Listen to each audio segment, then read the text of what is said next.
Picture this. It's past midnight, you're 16 years old, and you find yourself trapped in the same position. While I was so young, most of my nights ended up looking like falling asleep on the couch with my computer lying on my lap. Now, it's not a dramatic representation of pursuing an academic career, nor is it a lack of time management. I was incredibly grateful to be able to focus on my education, and yet still, how did I end up falling asleep with my computer at my sole discretion? The aim, the objective, and the goal isn't the problem. The bigger picture is. We're funneled through school with the goal of pursuing something that hopefully we're passionate about, exploring post-secondary opportunities, and eventually settling into a job that we enjoy doing. But to be completely honest, that path scares me. I'm 18 years old, but the idea of looking decades down the line at a routine job makes me question what all of those sleepless nights were for. I have, and I always will, love learning because there is something so powerful about being able to take knowledge and to consume it, to absorb it, and eventually transform it into something that you create. But the truth is we don't. We stick to the curriculum, we stick to the neatly defined path, the hours of news headlines and social media shoved down our throats. You might be wondering what I'm trying to say and how learning has anything to do with the intersection of science and arts and business in a larger career lens. Interestingly, it does. When we ignite or reignite a spark for the love of learning, we're not only able to retain our knowledge long term, but we're also able to apply that to interdisciplinary fields where healthy discourse is more and more important because of authenticity. Last June, the Massachusetts Institute of Technology published a research study that eventually became known as the Artificial Intelligence Brain Scan. Using magnetic resonance imaging, or MRIs, they had multiple subjects test using AI in different circumstances to write a paper. Some subjects use it, some didn't, but the overall findings were that the areas of our brains and the neural connections involved with producing an original idea significantly decreased with the use of AI, and that our retention of the knowledge that they were absorbing was significantly weakened as well. The question is, why? If we know that AI, even in its preliminary forms, has these kinds of consequences, why is it human nature to still turn to these types of tools and use them as replacements? A 6-letter word perfectly outlines this example. Effort. Now, when I say to make the effort for something, it may appear contradictory, spending hours and hours working on a sole task and making sure that the finished project is something that is perfect in a form. It's complete and it's finite. But the beauty of effort is that when we take the time to do it over time and we conquer all of those different failures and all of those moments where it feels as though the end product isn't ever going to be achieved, is what actually helps us retain knowledge long term and eventually produce a business, a policy, or a passion project that links to our future interests. If you take a look at the diagram behind you, you can see 2 different versions of this situation. You might consider the latter one to be using any sort of artificial intelligence or any sort of tools. It feels desirable to be able to get to the end product really easily and really simply.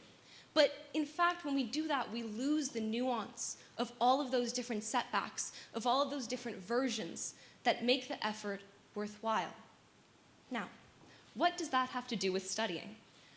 4 years ago, if you would have asked me how I would have been preparing for any sort of assessment, I would have told you that an hour every day before school, like clockwork, I would wake up and reread the notes that I had crammed into a one-sided piece of paper per unit. Interestingly, I thought I was being inherently productive, giving me a false sense of accomplishment when I was maximizing effort and minimizing retention. And it's very easy to say to make the effort to do something, but our relationship between effort and tools is forever changing and adapting. And so does our studying methods. They need to follow that same path.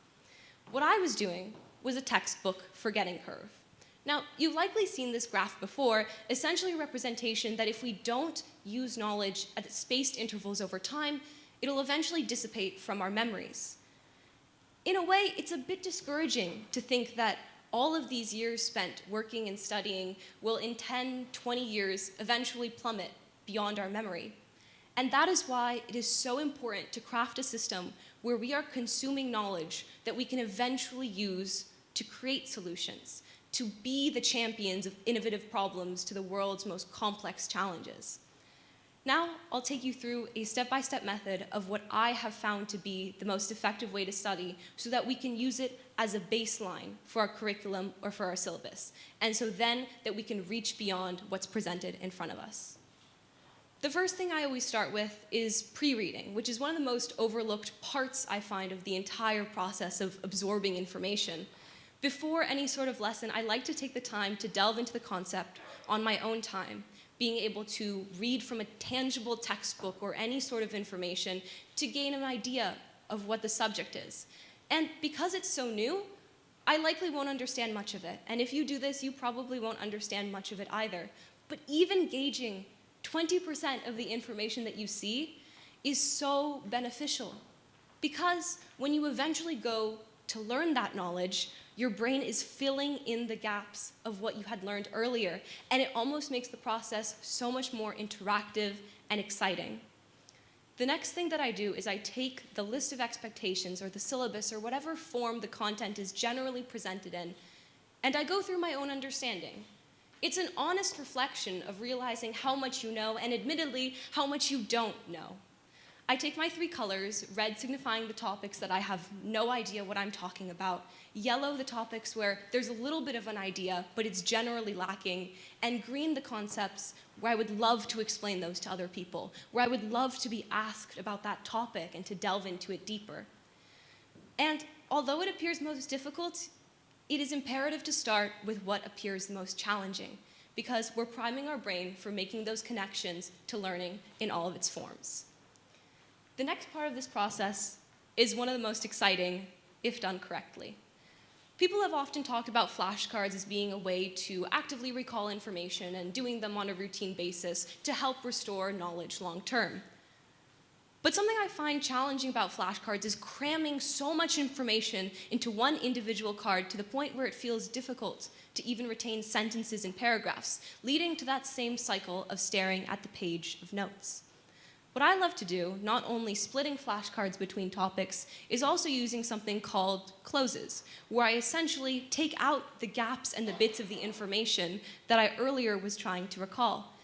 It almost turns the process of consuming knowledge into a game, where you're trying to retain different parts of it at a routine basis, and honestly reflecting on what you know and what you don't, to sort those cards into ones that you need to repeat more frequently and ones that you can hold off because you're confident in your abilities.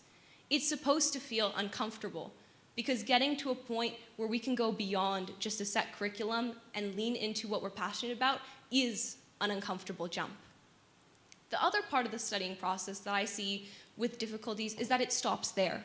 But in reality, we have to bring that all together. And so we blurt. I take everything that I've learned so far and I try and condense it all onto a piece of paper, onto a whiteboard, explaining it to others, bringing it together in a cohesive narrative. And now this is important because it fills all of the parts of your brain that have been making these connections bit by bit, day by day. Eventually, you end up with a solid understanding of whatever topic you're trying to understand. But so what? What is the purpose of studying and consuming knowledge? And how can we turn that from that consumption into that creation that I mentioned before? When we tackle the studying process from all of these angles, we prey into a cycle of cognitively craving knowledge, of changing our mindset when it goes to reaching above and beyond what we are presented. We become the most curious versions of ourselves, a spark of learning that is ignited or reignited with an ever-growing flame. Well, what are we waiting for? Thank you.